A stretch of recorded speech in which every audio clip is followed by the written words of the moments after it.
नमस्कार, मैं ट्विंकल दीक्षित। आप देख रहे हैं इंडिया राइज टीवी। आइए नजर डालते हैं आज की कुछ खास खबरों पर।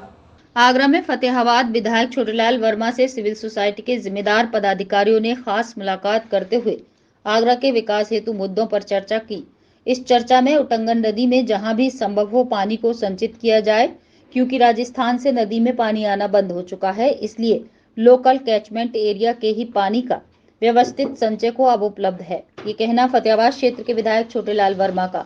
उन्होंने कहा कि उटंगन नदी की मौजूदा स्थिति में फतेहाबाद विकासखंड के रेहावली गांव में बांध बनाकर जलाशय के रूप में नदी के करोड़ों घन मीटर पानी को संग्रहित रखा जा सकता है।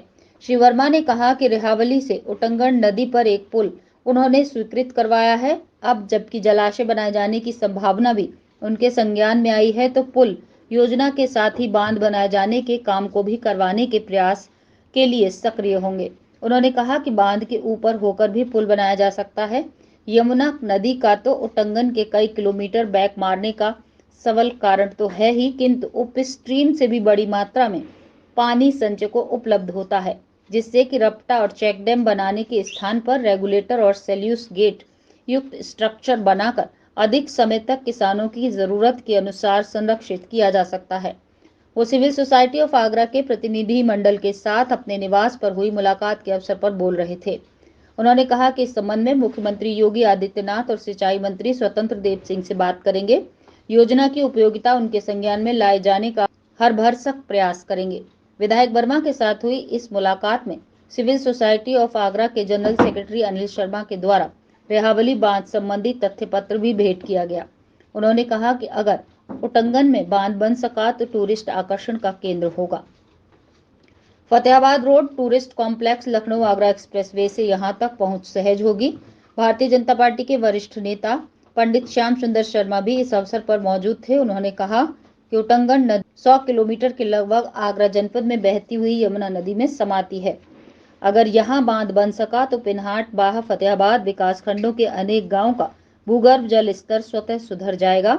साथ ही फतेहाबाद नगर को पाइप वाटर सप्लाई भी संभव होगी। जनपद के अधिकांश विकासखंड तेजी के साथ डार्क जोन में तब्दील हो रहे हैं। इस मुलाकात में राजीव सक्सेना, असलम सलीम भी थे। Azim Bharti, India rise TV news channel से आगरा। जिला आगरा के तहसील फतेहाबाद के पूर्वी गुजर घाट के इलाके में रेहावली जो गांव हैं, तो जमुना नदी और रंग नदी के मध्यम स्थल के बिल्कुल नज़दीक है। उस पर बंधा बनाए जाने का जो प्रकरण सरकार के विचाराधीन है, उसमें आज अन्य छोटेलाल विधायक फतेहाबाद को संपर्क किया गया। उन्होंने बड़ी दिलचस्पी ली और योजनाएं बनाई और आगे पूरा मदद और सहयोग करने के लिए ये लोक कल्याण कार्य में लगने का वायदा किया है और जिम्मेवारियां भी ली हैं और हमेशा तैयार रहने का। आगे ताजा खबरों से जुड़े रहने के लिए हमारे चैनल को सब्सक्राइब, लाइक, बेल आइकन दबाना ना भूलें। धन्यवाद।